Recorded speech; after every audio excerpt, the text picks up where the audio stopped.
Halo semua, kami dari kelompok 2. Pada kali ini, kami akan membahas sesuatu yang sangat menarik dan inovatif di dunia aquaculture.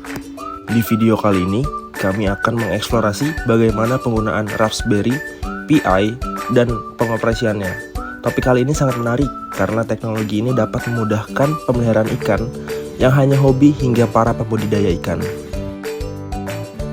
Jadi, pastikan kalian menonton sampai akhir ya, karena kami akan membahas bagaimana kecanggihan dan fungsi perangkat ini, kelebihan kekurangan dari Raspberry Pi, dan manfaat yang didapatkan dalam sistem aquaculture kalian.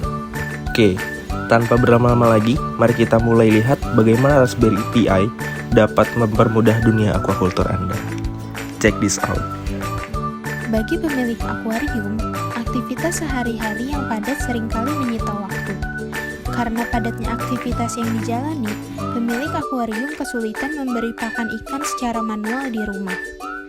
Namun saat ini teknologi sudah berkembang pesat dalam kehidupan sehari-hari, di mana perkembangan teknologi tersebut memberikan kelebihan dan kekurangan masing-masing.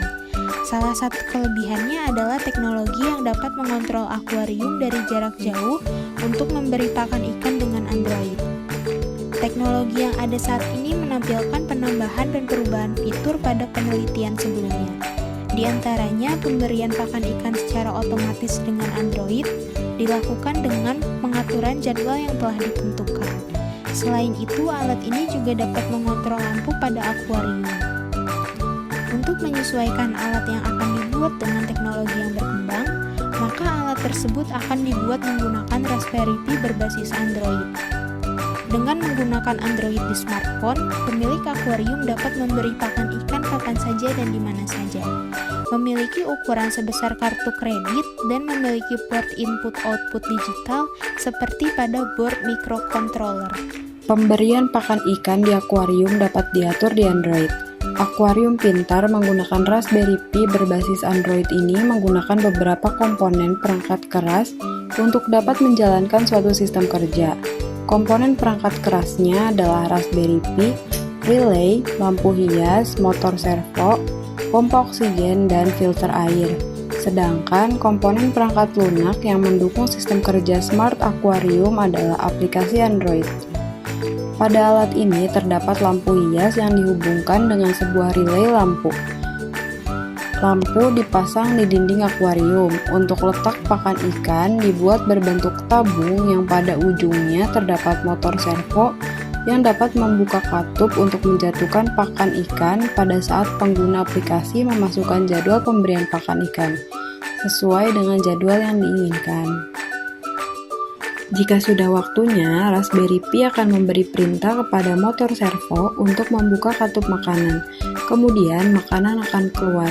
Alat ini dapat mengontrol hidup atau matinya lampu hias. Raspberry Pi akan dihubungkan dengan relay lampu hias. Pada desain Raspberry Pi menurut Hairunisa et al. 2021, hanya dapat mengontrol pemberian pakan dan juga lampu hias pada akuarium.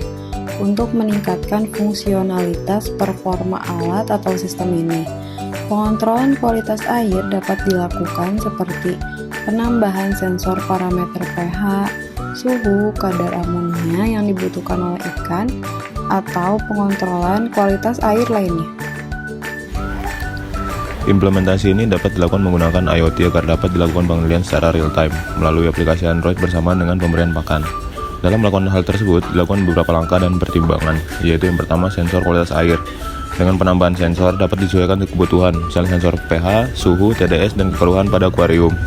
Maka perlu dilakukannya pemasangan sensor yang akan dihubungkan ke Raspberry Pi melalui port GPIO atau modul ekstensi seperti ADC, Analog to Digital Converter. Kemudian ada microcontroller dan komunikasi. Penggunaan Raspberry Pi yang sudah ada merupakan pusat pengontrol dalam mengumpulkan data dari berbagai sensor kualitas air. Raspberry Pi mengirimkan data ke aplikasi Android melalui jaringan internet. Kemudian ada pengolahan data. Data dari sensor diproses menggunakan script Python atau perangkat lunak lain di Raspberry Pi untuk memberikan pembacaan yang akurat dan melakukan tindakan untuk memperbaiki atau melakukan sesuatu, seperti mengaktifkan pompa air atau hal lainnya. Kemudian ada pengkodean dan script. Tulis script Python untuk membaca data dari sensor dan mengirimkannya ke aplikasi Android melalui protokol komunikasi seperti MQTT atau HTTP API. Kemudian ada aplikasi Android. Perbarui aplikasi Android untuk menampilkan data kualitas air secara real time, serta menambahkan notifikasi juga parameter kualitas air tidak sesuai dengan yang telah ditentukan. Gunakan Firebase atau layanan cloud lain untuk menyimpan dan mengambil data secara real time. Kemudian yang terakhir ada pemantauan dan laporan. Menambahkan fitur pemantauan dan laporan kualitas air untuk melacak perubahan dalam kualitas air dari waktu ke waktu serta dapat mengidentifikasi masalah potensial yang dapat terjadi. Adapun tentang waktu pengukuran kualitas air, yaitu pengukuran pH setiap 10-15 menit, pengukuran suhu setiap 5-10 menit, pengukuran TDS setiap 15-30 menit, dan pengukuran kekoruan setiap 10-15 menit. Oke, jadi bagaimana teman-teman semua? Menarik bukan? Mungkin cukup sekian dari kami kelompok 2. Sampai jumpa di video selanjutnya. Terima kasih.